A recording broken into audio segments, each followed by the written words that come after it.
You plant your tomatoes, they grow all summer, you get this amazing harvest, and then you're done. That's not how our seasons work here, so it's different than that. And then our soil is different. Our soil is wonderful for native plants. It grows native plants beautifully. There's a lot of advantages and great things going on in our soil that have helped it be adapted to the climate that's here, but it's difficult to grow vegetables in that soil. But we do have some benefits. It's not all bad news, right? So we have ample sunlight, right? I was talking to someone from the Pacific Northwest. That sun there makes itself scarce a lot of the year. Here we have abundant sunshine, and it's usually not a problem to have enough sun. And we can grow year-round. You don't have to garden year-round, but you absolutely can grow year-round.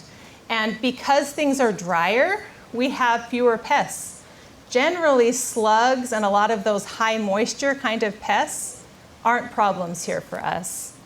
And we can grow citrus. We're one of just a handful of states that can grow citrus really well.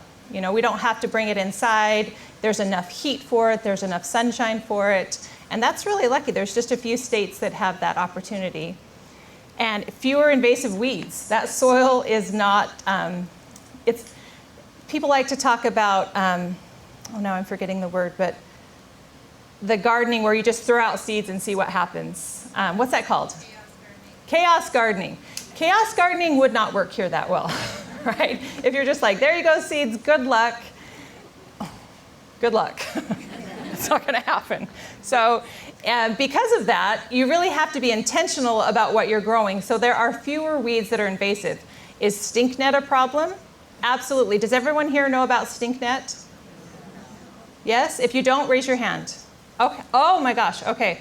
Little bit of stinknet 101. It's a weed. It looks a little bit like chamomile. It's a little yellow leaf, little yellow ball, right? Little yellow ball. And it's horribly invasive. It's covering our deserts. If you see it, pull it up. Garbage, put it in the garbage, throw it away. So that's my little PSA for today. But you might see it starting to sprout up. Pull it out, bag it up. So other than that, fewer invasive weeds. And then the last one, resilient gardeners, right? The level of difficulty of gardening in Arizona is high. If you're going to be a gardener in Arizona, you have to want to be a gardener. You have to work at it a little bit, but that's okay. But that means we're really good at gardening, right? When we actually get it going, we've earned that, and we've got that skill developed. So now, one of the things I just want to back up a little bit and talk about when I started gardening it's been 16 years ago. I really didn't know anything about gardening, and I didn't know about the seasons, and I was really kind of overwhelmed. You know, you didn't know where to look for information, and it was hard. But I think if you can leave today with a good understanding of the seasons here in the low desert, you're going to have a better ability to garden well, because this is really important to understand what kind of we're up against and so we can take advantage of the opportunities that we have. So we'll start with spring at the beginning of the year, right? So who knows so our mid-February, end of February is generally when our last frost date is. So if you don't know for your particular area what that is, do a quick Google search, what's my last frost date? You enter in your zip code and it will tell you. But for most areas in the valley, it's mid to late February.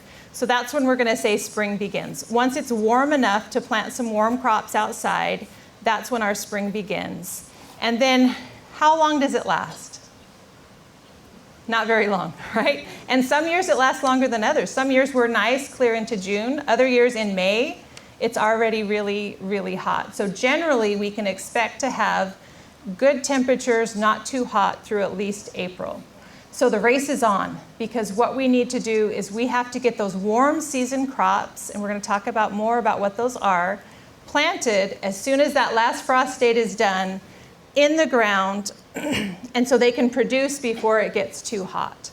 So spring is kind of this short season. We're trying to get tomatoes and peppers and some squash and some beans, some things that like warm weather and that need warm weather. They can't freeze, but they don't like it too hot. And so we're trying to get that. And then we also see in our yard, spring is beautiful. Things are waking back up, right? There's all that new growth in our yard and garden. But it can be pretty short, and it can be tricky sometimes because you feel like just as your tomato got planted and it's finally doing well, then the heat comes and it's struggling. So it's short. It can be challenging. Whoops. All right, and then that big one, right? The one that feels like it lasts forever. So summer, right? Summer is tough. It comes really quickly right after spring and things heat up. But the nice thing about summer in June, it starts with a harvest, hopefully, of all of those warm season crops that we planted. You know, that June is typically, May and June is when you're going to have really good harvests from those spring crops. But if we're going to garden during the summer, we have to shift our focus not to warm season crops, but to more heat-loving crops, right? Things like, you know, okra. Who likes okra in here? Oh, good. Okay. I just filmed a video yesterday all about okra, made my grandma's favorite recipe. It's so good. So if you haven't tried it or you don't like it, try my recipe. I think you'll like it. It's really good. Pick it young. But okra loves the heat. If you're growing okra, it is not sad or lonely. I don't know if plants are lonely. They might be. That tree in the middle of the parking lot is lonely, right? I think he's lonely. But the other crops that love the heat, right? Cowpeas, some melons, sweet potatoes, those are the crops that we really have to kind of lean into. And then those warm season crops that we love so much that are typically thought of as, you know, summer crops, it's too hot for them.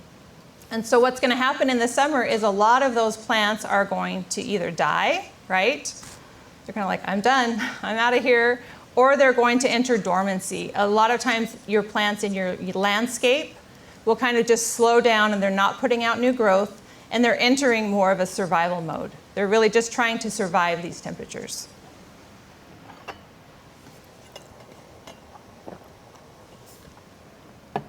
So planting in the summer, I might just hold this. I like to walk around a little bit more. Okay, so planting in the summer, you don't have to, right? But what's important to remember about the summer is if we leave our garden and we just let that soil bake, all of the good things that are happening in your soil that you work so hard about, we're going to talk a lot more about soil coming up, are going to die, right? Because that sun is just going to bake them. So if you choose not to garden in the summer, that's okay. But you need to kind of have a minimalist garden at least, which means covering it with a thick layer of mulch or straw or something and watering at least maybe once a week. Plant something like sweet potatoes that are just going to grow, you know, kind of take over the world and not require a lot of effort. Even okra, you know, you could plant a bed full of okra even if you don't want to eat it, but just to kind of shade that soil a little bit so that when you come back, you know, for the next planting, that soil isn't dead, right? So summer can be a challenge, but I look at it also, if we go to other parts of the country in the middle of the winter and they're covered in snow, are there people out there trying to garden? Maybe a couple, right? Those people that have like the hoop houses and stuff, but generally they're not. But are we sometimes? Yeah, we're out there. We're those crazy people trying to garden. So it's okay that our garden doesn't look the best. That's kind of part of the circle of life here in Arizona. Any questions about summer? I don't mind taking a couple questions because it is kind of tough. What you said about having a summer crop, except for roast potatoes or whatever, just that even if you didn't get to let it live there and your soil's not dead, is it robbing it of the nutrients though? That's a great question. So she's asking if when you plant something in the soil and let it grow, but you're not really using it, isn't it robbing your soil of nutrients? And it's actually there's a different way to think about your soil. Instead of thinking about it like a bank, where you put things in and you take things out, think of it more like a living organism, where you're feeding it to keep it alive. And those soil roots and things are alive and growing, and that keeps everything going. And yes, you will probably need to amend and add more food, like compost, but it's better to have something living and growing in that soil to keep it living and growing, because there are a lot of, you know, microorganisms and things that we don't see that are all functioning in that soil. So it's less like a bank than we think. So it's okay to grow things on there, and we're protecting, think about protecting that soil over the summer. Any other questions about summer? That was a good one. Is there any sense of trying to cover the garden in the summer from the intense heat with kind of like a mesh or a shade? So he's asking about covering the soil during the summer. So absolutely, you could put up some kind of a shade, and that will shade it somewhat, but I would also have something directly on the soil, some kind of a mulch, and also be adding water. If you put something like a black tarp over the top of your soil, what's going to happen is that heat is going to bake that soil and kill everything inside. And sometimes that's what we need to do if we have a lot of disease and pest problems. But generally, we want to keep everything alive that's in the soil. So you can absolutely use shade cloth or something else like that, but some kind of a living mulch is usually the best thing to put on your soil. Any more questions about summer? It's tough, yeah. On these summer key crops, do they handle direct sunlight, or do they have to be under shade cloth? So he's asking if these crops like okra, cowpeas, melons, and sweet potatoes can handle full sun. These actually can. There are some summer crops that will do better. Actually, everything does better with some afternoon shade. All of us would be happier, right? With a little, and everything will do better with some afternoon shade, but a lot of these will handle full sun.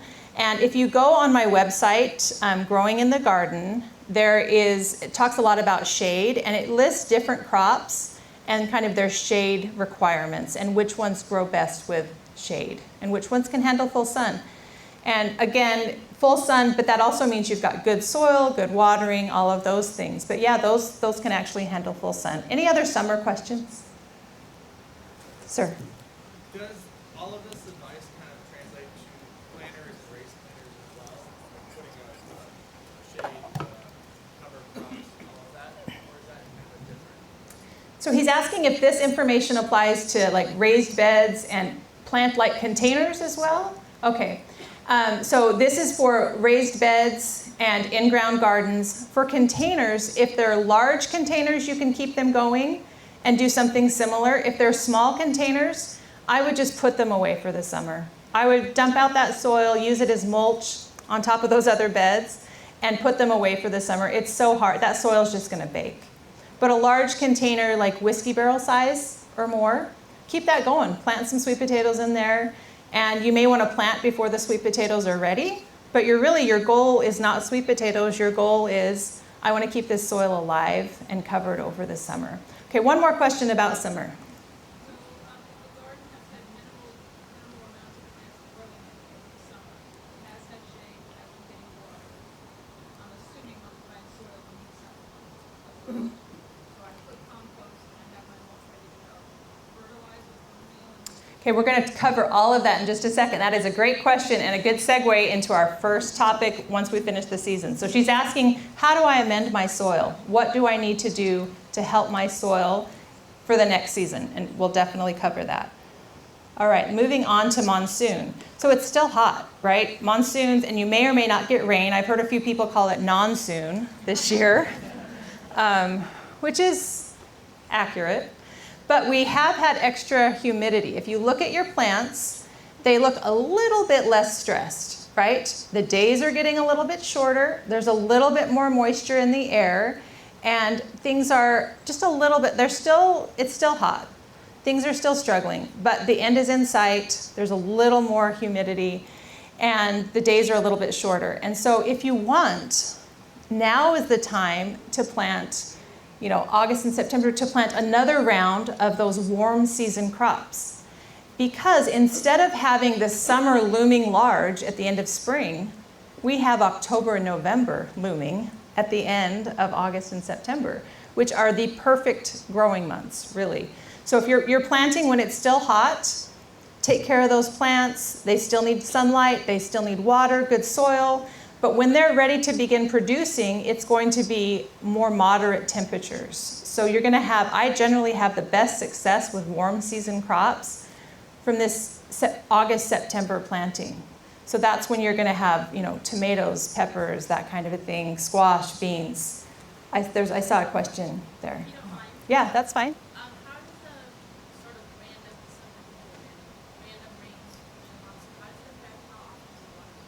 That's a great question. She's asking if we get a rain, if it rains, should you skip watering? So a rule of thumb is it's good to have some kind of a rain gauge so you know how much water you get, because it can rain and then I look in my rain gauge and it's dusty and I think, oh brother, well, we didn't get much rain. But other times there can be a lot of rain, and so if you get half an inch, then that generally means you can skip a watering. But it's always good when and we will talk about this more with watering, but it's always good to check your soil. Put your hands in the soil and see, did that moisture penetrate? Did we get a half inch of really good rain, good soaking rain, or did it just run off? So about half an inch, if you get that, and then you can skip.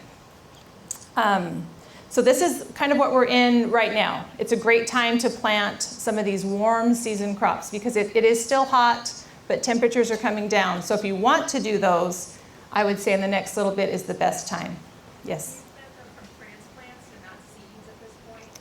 That's a great question. She's asking about planting from transplants. So that is because our seasons are short, we have to take advantage wherever we can. And there are some crops that grow best from seed and you should try, and that grow quickly from seed, and those are things like beans, cantaloupe, watermelon, things that have a little bit larger seed. But plants like peppers and tomatoes, it's tricky to start those from seed in your garden.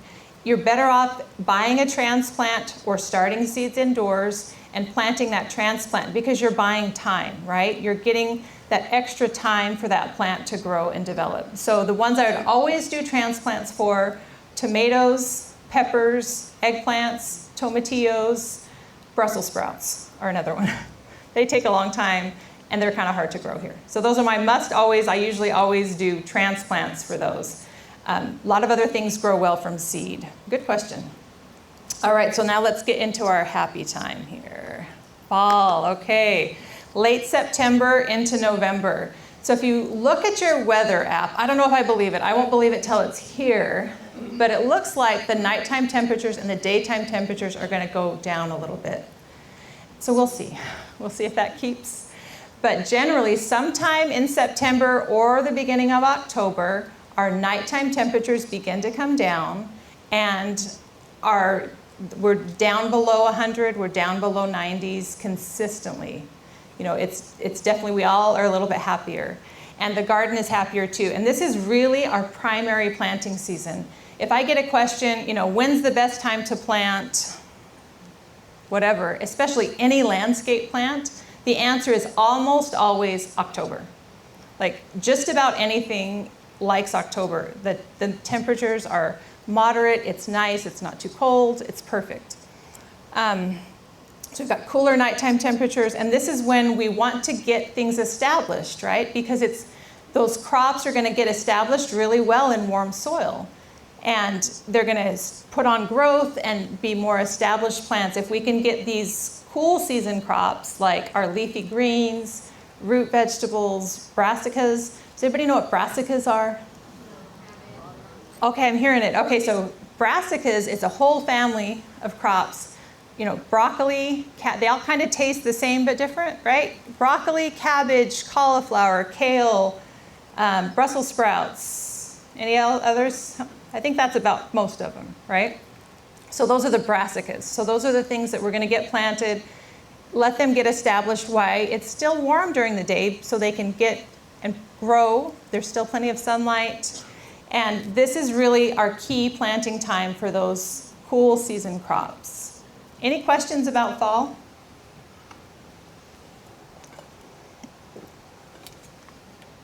All right, okay, let's go to the next one here.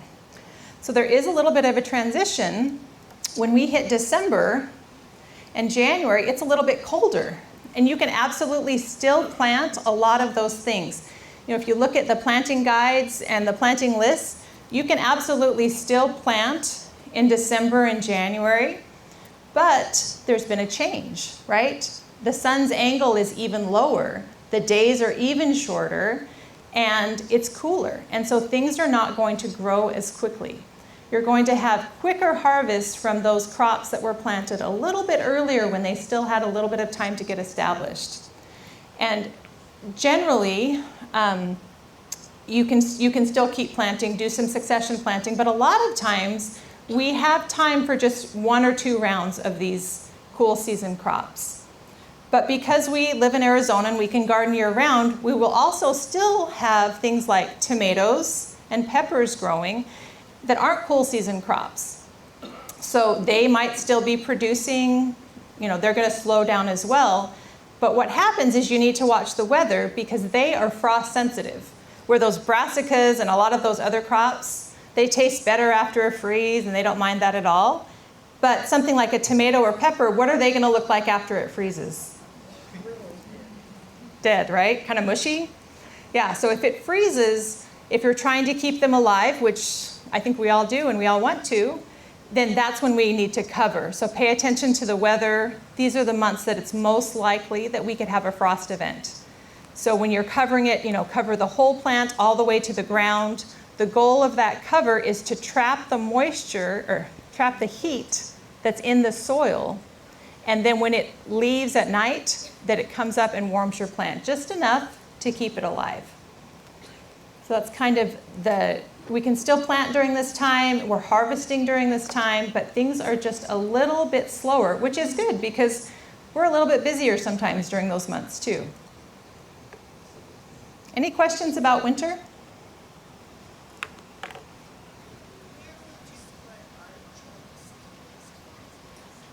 Good question. Okay, so artichokes are planted in the fall. So they're not listed here. So if there's ever a crop that you're wondering about, especially if it's listed in my guide, head to my website, go in the search bar where there's a plant list now, and you should be able to find an article all about growing that particular crop. And that's what I would recommend. Any of the crops that you're growing, don't feel like you have to grow everything. Start small, pick 1 or 2 vegetables, but do a little bit of research about each one. Say, okay, I'm gonna grow peas. Let me learn a little bit about them. What's the best time to harvest? What's the best time to plant? That kind of a thing. But good question.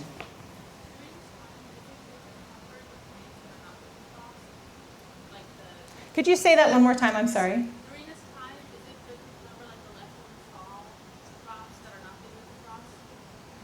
No, you don't need to cover the ones that aren't sensitive. She's asking if should you cover the ones that are not sensitive to frost? You don't need to. No, that are. Oh, that are sensitive. Leftover ones from fall. Oh, the leftover, like the peppers and things like that. So peppers and tomatoes, yes, cover them if we get a frost event. You don't necessarily have to keep them covered the whole season. But yeah, cover them. Beans, cucumbers, things like that, they're going to just say, I'm out of here. I'm done. You can cover them if you want, but once that they're cold, they're done. But tomatoes and peppers are technically more longer living, and so they will be able to be okay. But some of watermelon, cantaloupe, they're out of there. It's cold. They don't like it.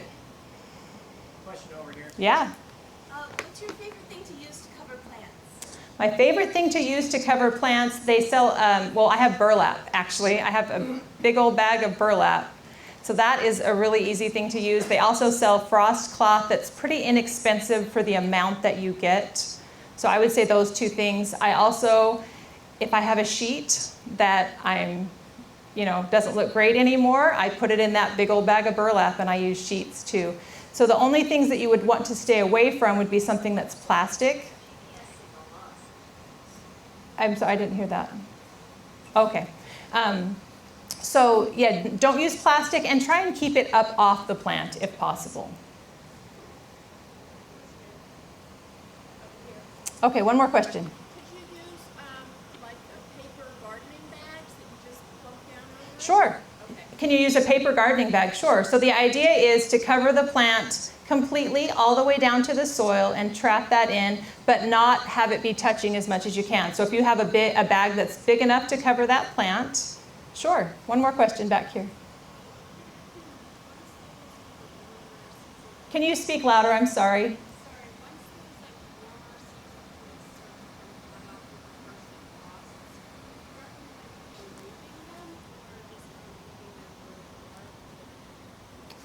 Oh, I think I heard your question. So once it starts to get warm again, I think you're asking, should you move those crops someplace else? Is that what you said?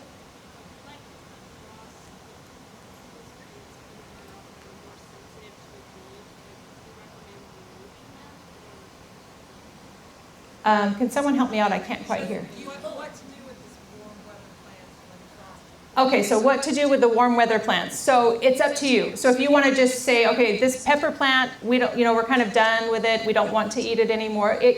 Yeah, you can take it out if you want. Or things I said like cucumbers and beans and things like that, they'll just be done. You don't really have a choice. So you don't have to keep them going and cover them, but you can cover them if you want to. I hope that answered your question. Should you? Oh yeah, just leave them in the plate. Don't move them. If it's in a container, absolutely, you can move it. But generally, we're moderate enough. We don't freeze enough that it's going to be more traumatic to uproot that pepper and put it inside. A lot of other climates will do that. Maybe that's what you're asking. If it's better to take all of those out, put them someplace else, and kind of let them go dormant, you could do that. But generally, we're warm enough here that it keeps going, and it's just the occasional frost event. And so it's less traumatic for that plant to just stay in its place. Okay. All right, All right, so we've talked.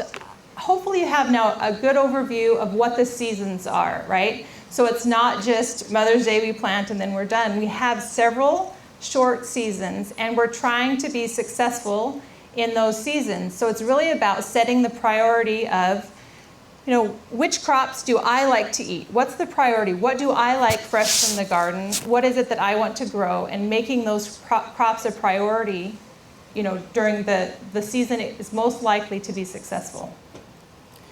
So when we talk about how to be successful, whether it's summer, winter, monsoon, fall, any of those, there are 4 fundamentals that I always come back to over and over. And really every part of gardening, I won't say every, I guess, almost every part of gardening goes back to these 4 fundamentals and fits in there somehow.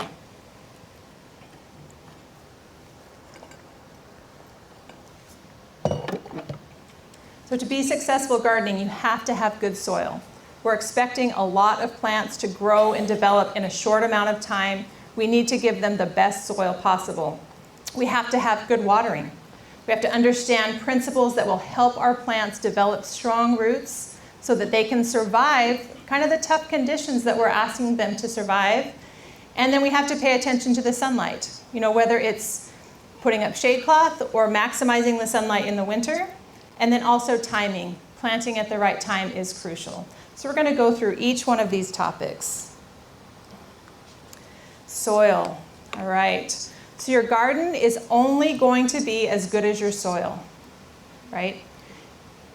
How you pay attention to that soil and feed that soil is going to show up in the health of your plants. So it's worth it to invest in your soil and pay attention. It's kind of like your body in a way, right? You don't necessarily want to put junk food into your body. You don't want to put junk stuff into your garden.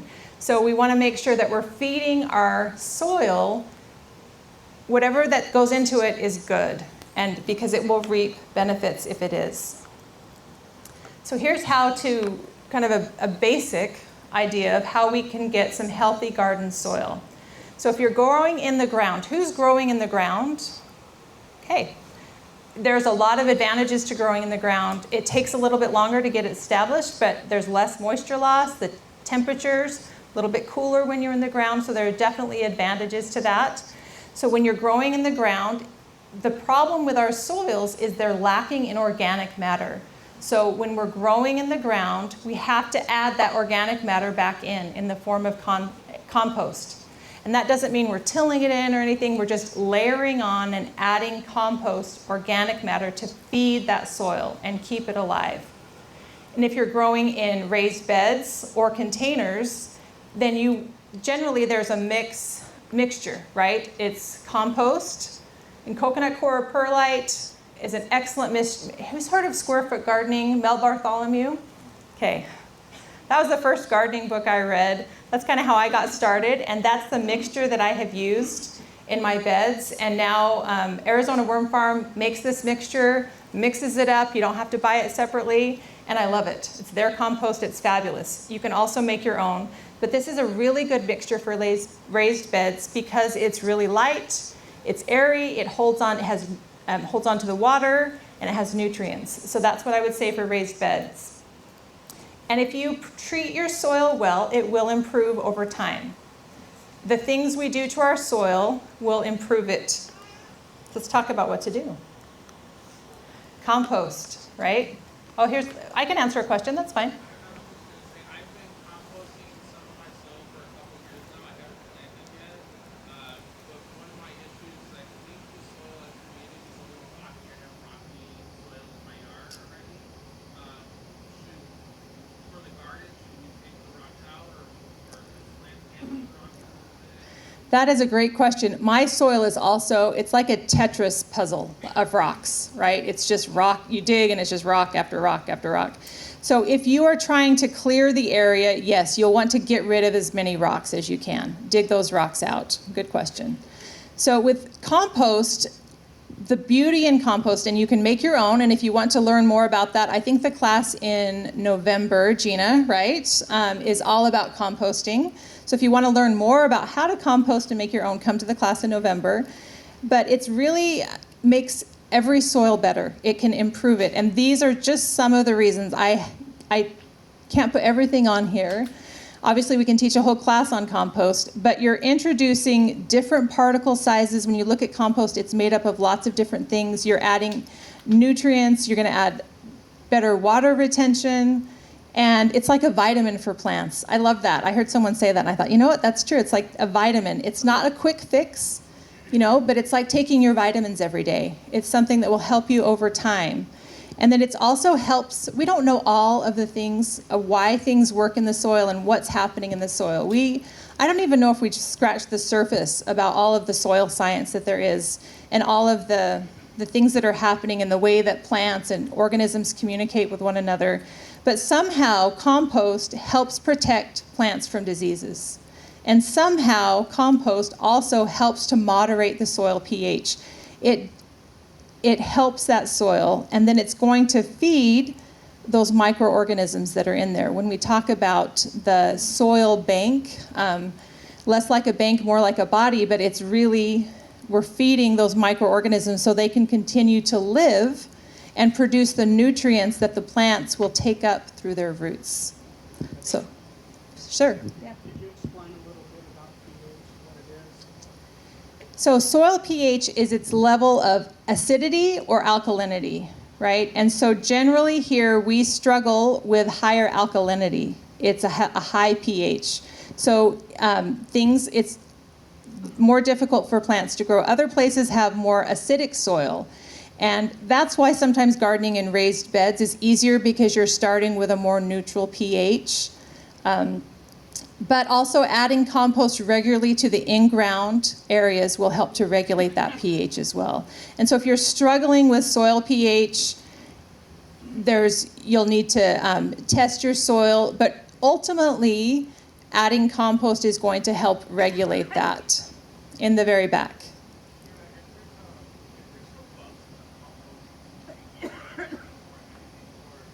Can you speak really loud? I think I'm a little deaf.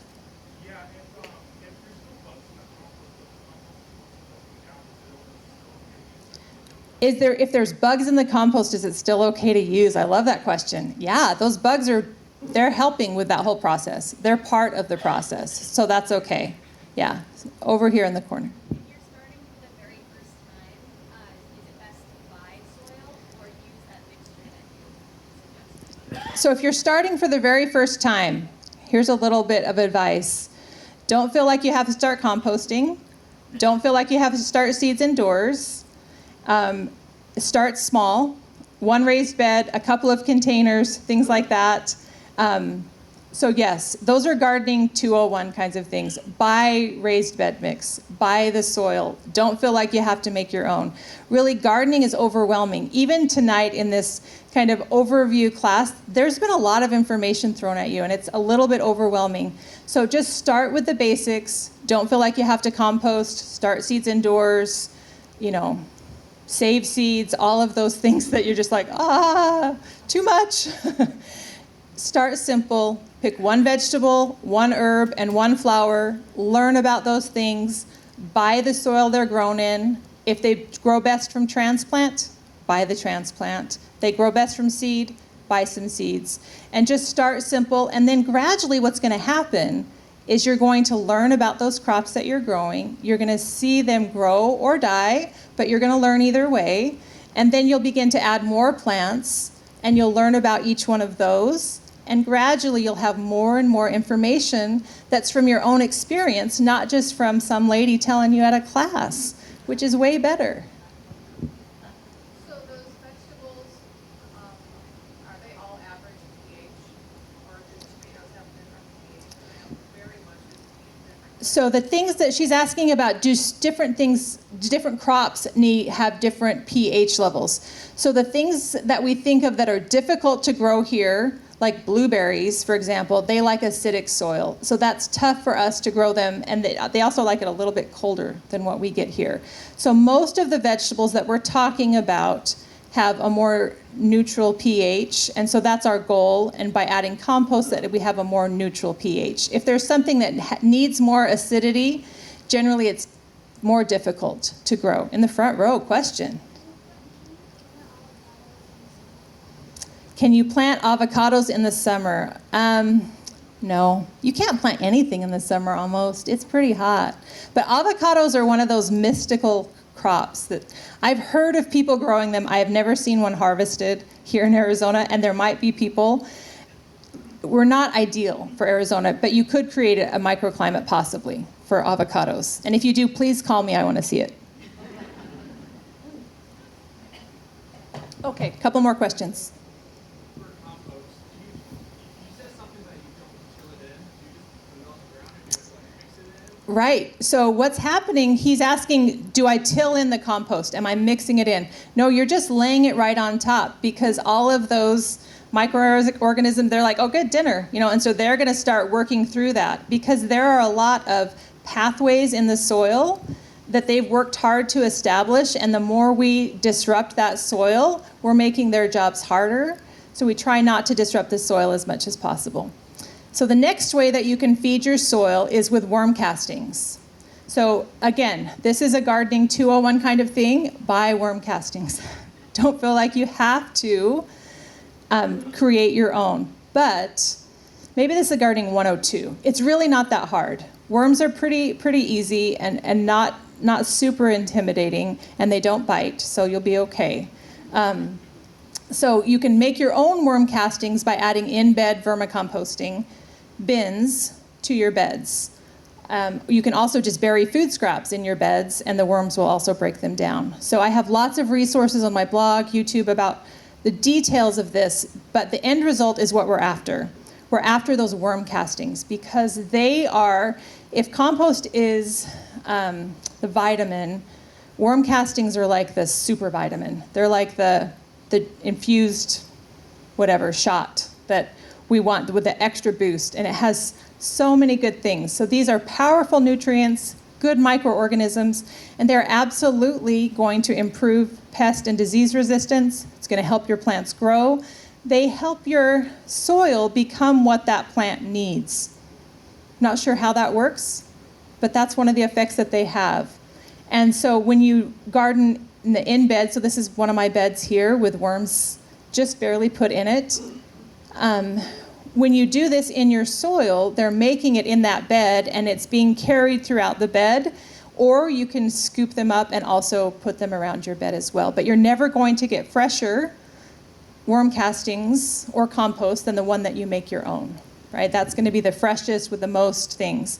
The next best is locally sourced, right? If your city offers compost, there's someone in town, that's a good, in a sealed bag delivered from Amazon, it probably has some, but not as many. So do the best you can with the worm castings. But this is absolutely a powerful ingredient in soil. So when we're talking about how do I refresh my beds, how do I refresh my containers, if you have any mulch on top, you're pulling that back, and then you're adding compost and worm castings onto that bed to get them ready. And if they're large containers, we're adding compost and worm castings to get them ready. If you feel like your garden is struggling, like, oh, that's our next slide. Okay, now we're talking about fertilizer. As a general rule, I don't use a lot of fertilizers in my garden, except for in things like containers, because containers don't have as much chance to build up that really good soil, and some of those nutrients are flushed out that drainage hole. So as a general rule, I try not to use a lot of fertilizers in my garden. I use worm castings and compost. But if things are struggling, you can always get a soil test and maybe see where you're lacking, or try and add organic fertilizers. This comes back to, okay, what are we feeding our soil? What are we feeding our bodies? Anything, the chemical, the plant may not know the difference between the chemical fertilizer, but your soil certainly will know the difference. And so you always want to use organic amendments. And don't just dump, more isn't better. You know, we can get too much phosphorus in our soil. We can throw things off by just adding a lot of fertilizers. So you gotta be careful doing that. But what's gonna happen is those organisms in the soil that we keep talking about are gonna help break down that organic compost into food for your plants. All right, so tilling. So that used to be kind of when you think about gardening, at least my experience with my grandparents, I remember the tiller, you know, they get out the tiller and till their garden. And sometimes that's necessary. As a general rule, we want to avoid soil disturbance, because what's happening is the good things that are happening in the soil are exposed to air. It can basically put those weeds top of the soil, and so you're going to have more weeds, and it can destroy the soil structure and make it more compacted. So when we're thinking about adding amendments like compost, we want to put that on the top of the soil and let that compost feed the soil. Any other questions about soil? Mm-hmm. Adding items like bone meal, kelp, azomite, green sand, are those all effective soil additives? So you can add, he's asking about green sand, azomite, kelp meal, bone meal. It depends on if your soil is lacking in certain things, and that's where a soil test would come into play. But really, the best way to manage your soil is to amend it with compost and worm castings, and micromanaging your soil is difficult for soil scientists. So the best thing you can do is add the compost and worm castings. Sir, in the back.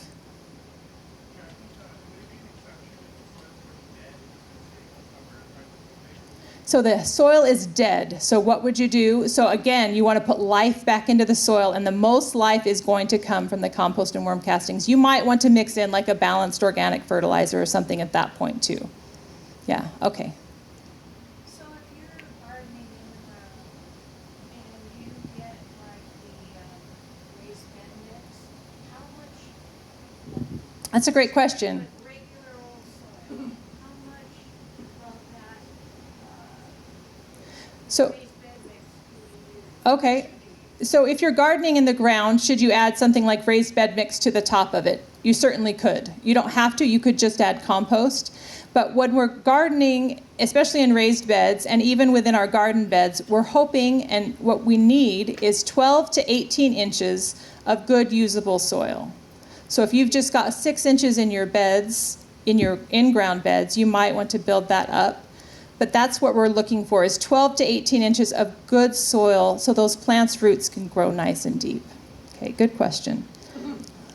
All right, watering. Okay, so most problems can be traced back to incorrect watering, right? When we think about what goes wrong in our gardens, why plants die, other than sunlight, too hot, just not adapted for that season, but really incorrect watering, whether we're watering too much, too often, or not enough.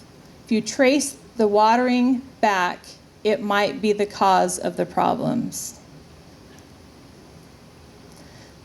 The key principle to remember, the takeaway for watering, is that our goal is to water deeply, less often.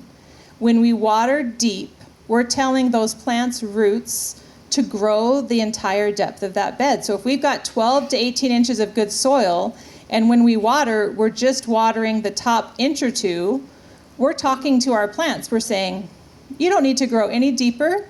Just stay in these top couple of inches, and you're fine. But when we water deeply, we're saying to those roots, come on down here where it's cooler, where the temperature stays more regulated, and there's moisture down here, and so they're going to grow deeper. And deeper roots will help the plant withstand harsh conditions. We're talking about gardening, whether it's too hot or too cold.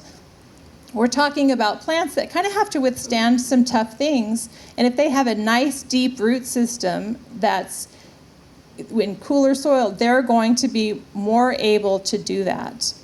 So it's a kind of a big principle, and that applies to everything that you water, whether it's your grass, your trees, your shrubs. Same principle applies. You want to water deeply, less often. So for your garden beds, you're watering a foot deep. For your shrubs, you're watering 2 feet deep. For your trees, we're trying to water 3 feet deep. And that will look different for everyone. Even if you have the same soil, the same watering grids, but the water pressure is different, your soil conditions are different. So it will look different. And that's what makes watering so hard, because I can't get up here and say, okay, everybody, water your garden for 7 minutes, or whatever it is. It's different for everyone. And so it takes some experimenting. So how do you know if you're watering deep enough? You can use a soil probe, like a moisture meter, or what I like to do is you can kind of dig down, especially when you're getting things set up, when you're trying to figure out how long do I need to run this water? How much water does my garden need to water deeply? So run it and then dig down in and check the condition of your soil. If it's still really dry, you're not watering enough. If it's soggy and there's water pooling, you've got too much water. So sometimes putting our eyes and hands on it is a good way to check, and we don't have to do that every time. But especially as we're getting things set up, it's a good time to do that. Question?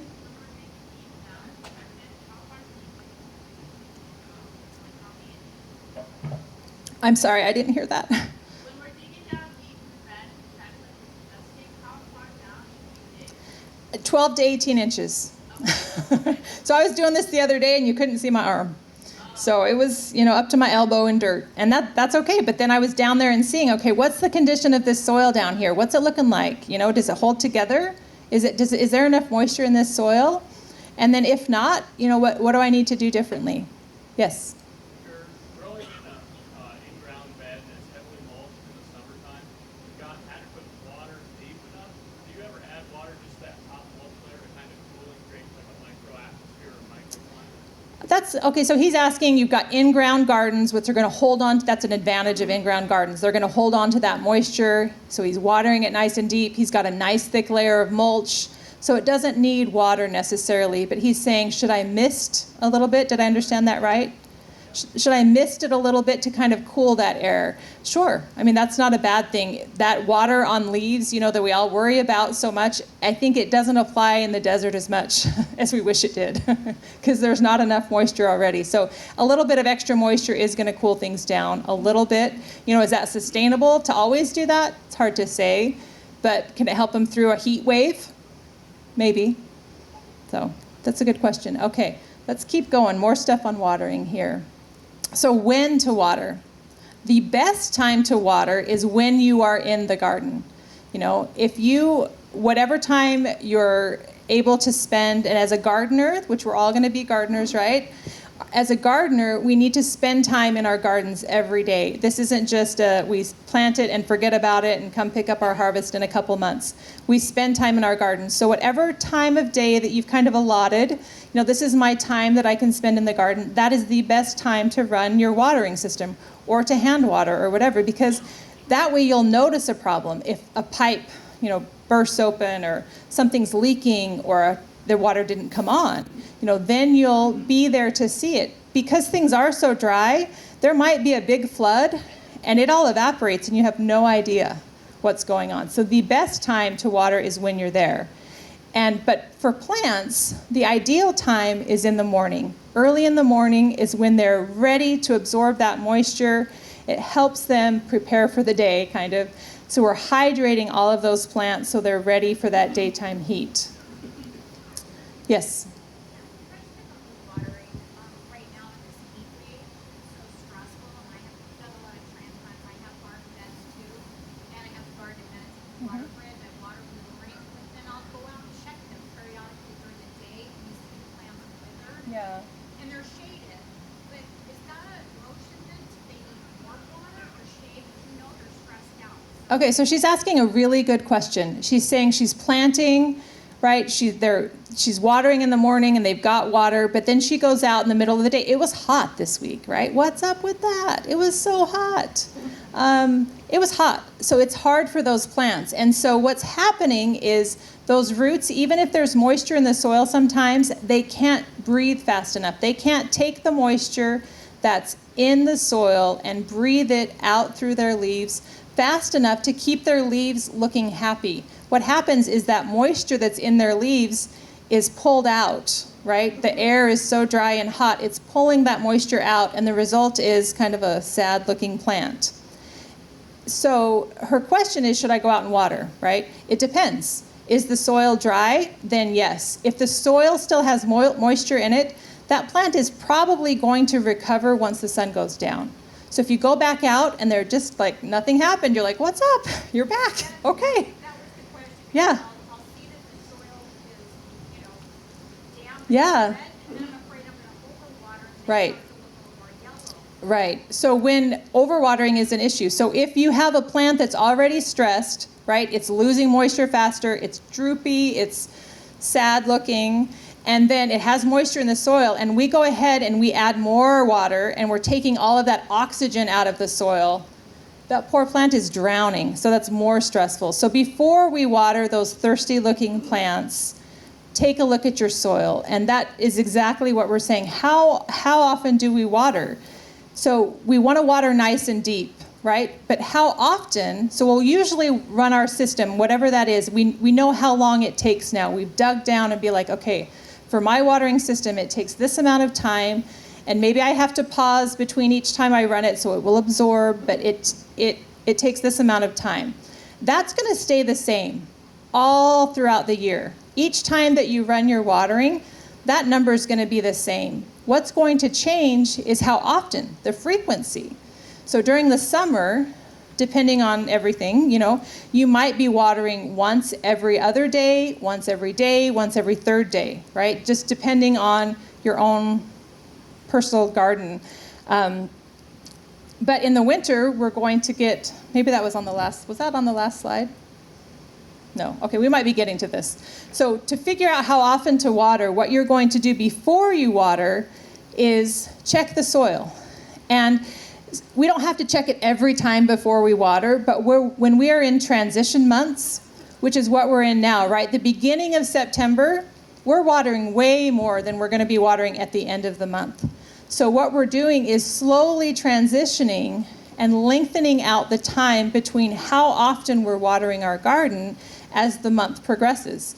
So that might mean right now we're watering every other day, and then every third day, and then maybe by the end of the month it's every fourth day, or maybe we're still at every third day, just depending on how the month goes. But it's really, in these transition months, checking the soil.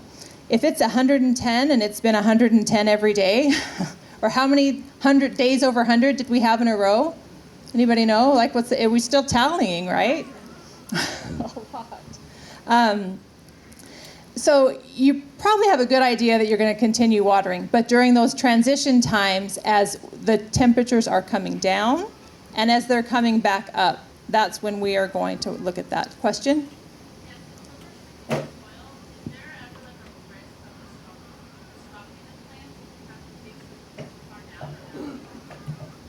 So when you're checking the soil, you're not digging down to your elbow every time. That's really just the first time, like when you're trying to figure out how long it takes your garden to water, or if there's a problem, like if you're really having an issue with your beds, digging down to figure out what's going on. That's a good distinction. So don't get your elbows dirty every time you need to see if you need to water. Just get your fingers dirty. So let the top inch or two dry out first, right? So dig in. So in this picture here, this is me in my soil digging, and it's really dry. Those top couple of inches I've dug down, and my fingers, it's not sticking to my fingers, it's really dry. I pulled back the mulch, it's time to water. I dug down, it's time to water. If I had come up and it was still sticking to my hand, my fingers, then I would have waited a little bit. So, yes? Do you try to water a bed uniformly so that the entire bed gets wet? Or I've used just the dripper in a plant, but that doesn't water a very large area. She's asking a very good question. She says, when you have a garden bed, should you water that entire bed, or should you just water where that plant is?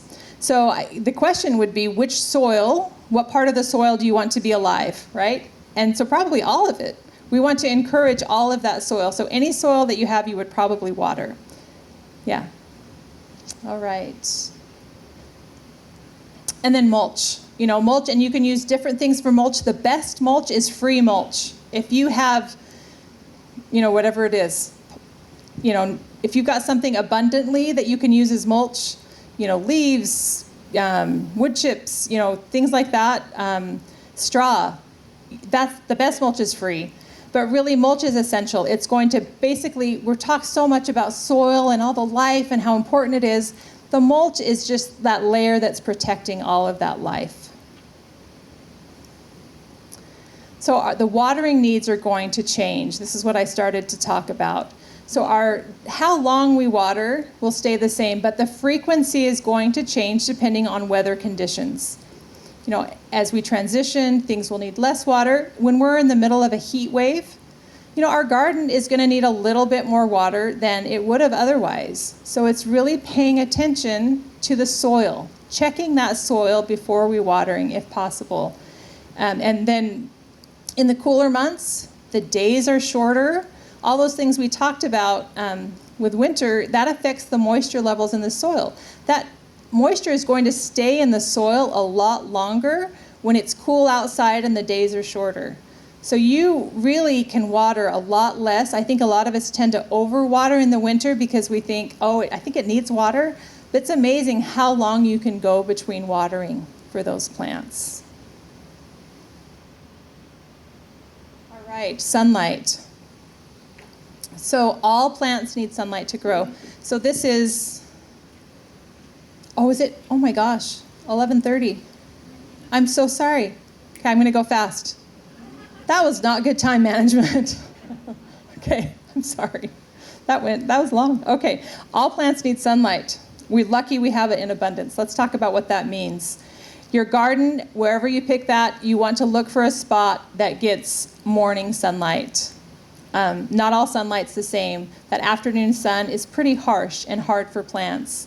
So we want to make sure that we're getting at least 6 to 8 hours of sun, preferably morning sunlight. And different kinds of plants have different needs. If you're just harvesting something for the leaves, that's a good choice to put in some place that gets less sun because we're asking less of that plant. All we're going to do is eat its leaves. Something that needs to flower, produce fruit, it's going to need more sunlight, more energy. Think of the sun as giving energy to your plants. And so it's really important to observe the sun's angle throughout the year. Evaluate your garden and see how much sun it actually receives because you might be surprised how much that changes. So in the fall and winter, it's all about maximizing the sunlight. Look at your yard and you might think, oh, this yard gets full sun. But as that sun's angle gets lower and the days get shorter, it might not get as much as you think it does. So the best spot for your fall and winter garden is going to be the spot that gets the most sunlight. We want to maximize any sunlight that's coming into your yard. And really no one can tell you that, but you just observing your yard and seeing where that sunlight is going. And if you don't have a lot of sun, it's going to slow things down. It's not that you can't grow there, but it's going to slow things down a little bit. All right, in the summer, it's the opposite, right? We're trying to minimize that sunlight that's coming into our yard. It seems like everywhere, the sun is high in the sky, everything's getting plenty of sun, but we still need to be observant in our yards. Look for those areas that receive afternoon shade naturally and use proper plant placement, right? We want to put the right plant in the right spot. And sometimes that means we also add shade. You know, that's going to cool the air about 10 degrees. We put up the shade when temperatures are above 90 and then take it back down again because we want to maximize that sunlight in the winter. Oh, okay. And our final thing is timing. Thinking about the timing of crops, right? We can have all of those things right, our soil, watering, sunlight. But if we're planting a tomato, when it's freezing outside, that tomato's going to die. Or if we're planting broccoli in the middle of summer, it's not going to grow well. So learn about your growing seasons. You can all go check, right? We had a little bit of gardening season today. You all learned a little bit about your gardening season. Know your first and last frost date.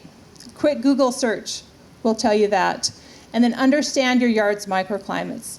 Just what we were talking about with going out and observing the areas in your yard that receive shade, receive sunlight, have different factors going on. Every yard is different.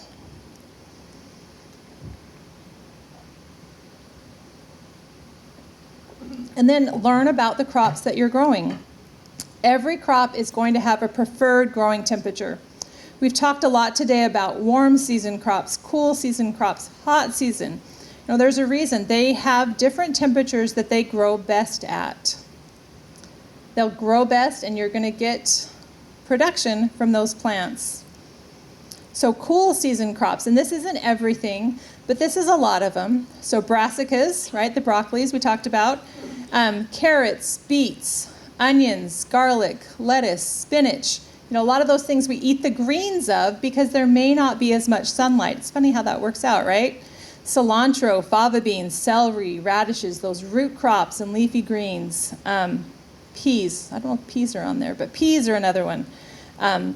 So those are some of our, this isn't exhaustive by any means. There's a lot of crops, but that's a lot of them, a lot of the cool season crops. Our warm season crops, these are kind of those ones that can be tough to grow here because we have those two short warm seasons. Green beans, corn, tomatoes, peppers, tomatillos, eggplants, squash, and cucumbers. So those are ones that, peppers and eggplants, though, I feel like those are probably the two easiest crops to grow here. But otherwise, some years you get great harvests, and other years, it's kind of weather dependent sometimes. Then our hot season crops. These are our hot summer champions that really don't mind the heat as much. Sweet potatoes, okra, roselle, cowpeas, Armenian cucumbers. That's a great one. We haven't even talked about them. Who grew Armenian cucumbers this year? Okay, next year, every hand up, guys. Come on, that's a good one. It's a really good, they're so good. Melons and basil. Okay, so some real summer champions that if you had a garden this summer, that some of these might still be standing at the end of the summer. So how do we learn the best times to plant? Ask experienced gardeners in your area. If you have someone in your neighborhood that has a successful garden, someone right in your exact area is going to have great advice for you. I have planting calendars, my guide, my website. I work really hard to provide information specific to the low desert. Use that information. It's available for free on my website. Your local extension office also has ways to, some planting guides. Local nurseries are also a good choice. Learn those people at the nursery that when you ask them a question, you're like, I think that's right. I think you're right. Ask them again, But the best thing you can do is to learn from your own experience, As you start small, you have that crop or two that you're growing and you have success and you learn from that and you build on that each season. Pretty soon, you're going to be that experienced gardener in your neighborhood that people are coming to and asking for advice. And so learn from your own experience. Don't be afraid to try new things. Don't be afraid to kill a few plants. We all do. I returned a plant to Lowe's in my Master Gardener shirt one time, and they took it back. So there you go. We all kill plants, and that's okay. Especially, we're trying to get it gardening in the desert. Higher degree of difficulty, definitely. It's hard. This isn't easy what you're trying to do, but it is very, very possible. And the more you try and have your own experience, the better you will get at it. If you want to learn more, I do have lots of resources for you. My YouTube, weekly videos, Instagram, all of those social channels. I'm there growing in the garden. I teach a monthly online class. Is anybody here in the academy? Sometimes I get some people. Nope. Okay. I teach a monthly online class where we have a lot of fun. We teach different topic at each time, and my website, I work really hard to have a lot of information for you guys. So there's information there. But thank you so much. I think we don't have time for a lot of questions. If you do, I can answer them individually. But thank you so much for coming, taking time out of your Saturday. Thank you.